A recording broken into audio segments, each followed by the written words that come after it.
शेख, मेरा सवाल था। सलाम फेरने के बाद फर्ज नमाज के बाद सलाम फेरने के बाद तो तकबीर कहा जाता है, क्या ये सही है या गलत है? जो तकबीर अल्लाह अकबर कहते हैं, क्या ये सही है या गलत? जी, ये बिल्कुल सही है। ये गालिबन सही मुस्लिम की रवायत है, अब्दुल्लाह इब्न अब्बास रज़ी अल्लाह तआला अन्हुमा की रवायत है। वो कहते जी। हैं कि हम तकबीर के ज़रिया, तकबीर की आवाज़ सुन करके हम ये जानते थे कि अब अल्लाह के नबी सल्लल्लाहु अलैहि वसल्लम की नमाज ख़त्म हो गई है, यानी आपने सलाम फेर दिया है। तो ये बिल्कुल सही रिवायत से साबित है, अल्लाह अकबर कहना सलाम फेरने के बाद। शेख, इसमें जो जी। मैंने एक उलमा से सुना था कि जो तकबीर का है उसका मतलब सुभान अल्लाह अल्हम्दुलिल्लाह अल्लाहु अकबर 33 बार उसका मतलब जो तकबीर का मतलब है सुभान अल्लाह अल्हम्दुलिल्लाह अल्लाहु अकबर 33 बार है। जी हाँ, तो तो वो है या अल्लाहु अकबर सही है? देखिए थोड़ी सी तफसील करनी पड़ेगी। अल्लाह के नबी सल्लल्लाहु अलैहि वसल्लम की जो हदीस है वो मैं आपको पढ़ के सुनाता हूँ। देखिए, सही बुखारी और मुस्लिम की रवायत है, अब्दुल्लाह इब्न अब्बास रज़ी अल्लाह तआला अन्हुमा की रवायत है, बुखारी और मुस्लिम की रवायत है। उसके अल्फाज में पढ़ रहा हूँ। अन्न रफ़अ अस्सौत बिज़्ज़िक्र हीना यंसरिफ़ु अन्नासु मिनल मक्तूबा काना अला अहदिन नबी सल्लल्लाहु अलैहि वसल्लम वक़ाल इब्न अब्बास, ये अल्फाज सुनिए, वक़ाल इब्न अब्बास कुन्तु आलमु इदन सरफू बेदालिका इदा समिअतुहु। इसी तरह से सही बुखारी के अल्फाज हैं कि कुन्तु आरिफु इनक़िदा सलात नबी सल्लल्लाहु अलैहि वसल्लम बित्तकबीर।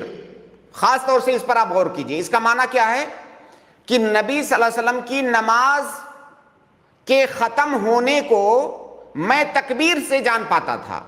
जब तकबीर की आवाज़ आती थी तो मैं समझ जाता था कि अल्लाह के नबी सल्लल्लाहु अलैहि वसल्लम की नमाज ख़त्म हो गई है। अब बाज़ उलमा ने कहा है, जिनकी बात आप कर रहे हैं, उनका कहना यह है कि हम सलाम फेरने के फौरन बाद अल्लाहु अकबर नहीं कहेंगे। तो हम उनसे पूछते हैं, फिर अब्दुल्लाह इब्न अब्बास रज़ी अल्लाह ताला अन्हुमा के इस रिवायत का क्या माना है कि नबी सल्लल्लाहु अलैहि वसल्लम की नमाज के ख़त्म होने को हम तकबीर से जानते हैं, इसका क्या माना है? तो सही बुखारी की रिवायत है। वो क्या जवाब देते हैं? वो जवाब ये देते हैं कि इसका मतलब ये है कि नमाज के बाद जो हम अज़कार पढ़ते हैं, सुभान अल्लाह 33 बार अल्हम्दुलिल्लाह और 34 बार अल्लाहु अकबर या 33 बार अल्लाहु अकबर, दोनों तरह से, तो इसके अंदर जो अल्लाहु अकबर आया है वो मुराद है। अब यहां पर मेरा सवाल है कि अब्दुल्लाह इब्न अब्बास रज़ियल्लाहु ताला अन्हुमा तो कह रहे हैं कि नबी सल्लल्लाहु अलैहि वसल्लम की नमाज के ख़त्म होने को मैं तकबीर से जानता था। अब ये जो अल्लाहु अकबर आ रहा है, 33 बार सुभान अल्लाह, 33 बार अल्हम्दुलिल्लाह और आखिर में 33 बार अल्लाहु अकबर। अब 33 बार सुभान अल्लाह और 33 बार अल्हम्दुलिल्लाह कहने के बाद तब अल्लाहु अकबर का नंबर आ रहा है।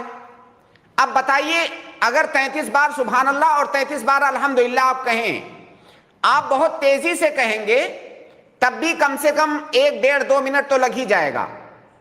अगर तेजी से कहेंगे तो क्या वो अब्दुल्लाह इब्न अब्बास रज़ियल्लाहु ताला अन्हुमा के कहने का ये मतलब है कि 1, 1.5, 2 मिनट के बाद मैं जान पाता था कि नबी सल्लल्लाहु अलैहि वसल्लम की नमाज खत्म हो गई? ये बात कैसे अक्ल कबूल कर सकती है कि इस तस्बीह और तहमीद के बाद जो तकबीर आती है, अगर उसको मुराद लिया जाए तो अब्दुल्लाह इब्न अब्बास रज़ियल्लाहु ताला अन्हुमा की रिवायत का कोई माना नहीं रह जाता है। ये बात अक्ल कबूल नहीं कर सकती है कि ये तकबीर मुराद है। वो तो कह रहे हैं कि नमाज खत्म होने को मैं तकबीर से जानता था, और नमाज तो बहुत पहले खत्म हो चुकी है। इस तकबीर का नंबर तो बाद में आ रहा है, बल्कि उससे पहले और भी अज़कार हैं। क्या ये मुमकिन नहीं है कि अल्लाह के नबी सल्लल्लाहु अलैहि वसल्लम और अज़कार पढ़ते हों, जैसे आयतल कुर्सी पढ़ना और जो है कुल हुवल्लाह पढ़ना, कुल औज़ु बिरब्बिल फलक पढ़ना, कुल औज़ु बिरब्बिन नास पढ़ना, और जो कुछ अज़कार हैं, अल्लाहुम्मा अंतस सलाम व मिनकस सलाम, ये जो दुआ है, क्या ये मुमकिन नहीं है कि अल्लाह के नबी सल्लल्लाहु अलैहि वसल्लम तस्बीह, तहमीद और तकबीर को इसके बाद पढ़ते रहे हों? इसका मतलब कई मिनट के बाद, 4-5 मिनट के बाद अब्दुल्लाह इब्न अब्बास रज़ियल्लाहु ताला अन्हुमा को पता चल रहा है, जबकि उनकी रिवायत में है कि मैं तकबीर से, डायरेक्ट तकबीर से मैं समझता था कि नमाज खत्म हो गई है। लिहाजा ये कहना कैसे दुरुस्त होगा कि जो है तस्बीह तहमीद के बाद जो तकबीर है इस रिवायत से वो तकबीर मुराद है? तो लिहाजा ये तौजीह और ये तफसीर हदीस की بالکل بھی معقول نہیں ہے. لہٰذا صحیح بات یہ ہے کہ اللہ اکبر کہنا یہ اللہ کے نبی صلی اللہ علیہ وسلم کی سنت سے ثابت ہے.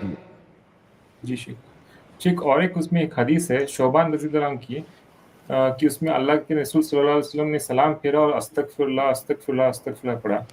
اس میں تکبیر کا ذکر نہیں.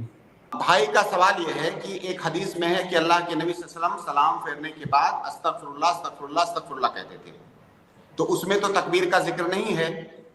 میں یہ کہہ رہا تھا کہ آپ مجھے کوئی ایک ایسی حدیث بتائیں کہ ایک ہی حدیث کے اندر ان تمام دعاؤں کا ذکر ہو یا ان تمام اذکار کا بیان ہو جو اللہ کے نبی صلی اللہ علیہ وسلم جو ہے نماز سے سلام پھیرنے کے بعد پڑھتے تھے.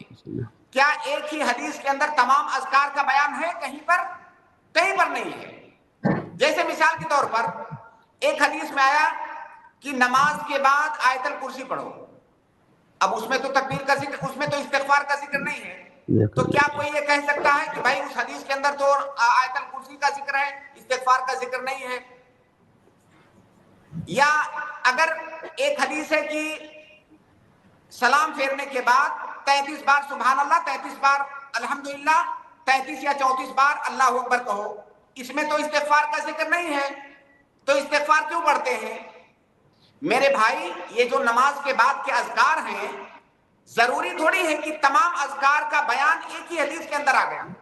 ایک حدیث کے اندر استغفار کا ذکر آیا ہے، ایک حدیث کے اندر تکبیر کا ذکر آیا ہے، دوسری احادیث کے اندر دوسرے اذکار کا ذکر آیا ہے. اب ان تمام کو جمع کر کے ہم کسی نتیجے پر پہنچیں گے نا.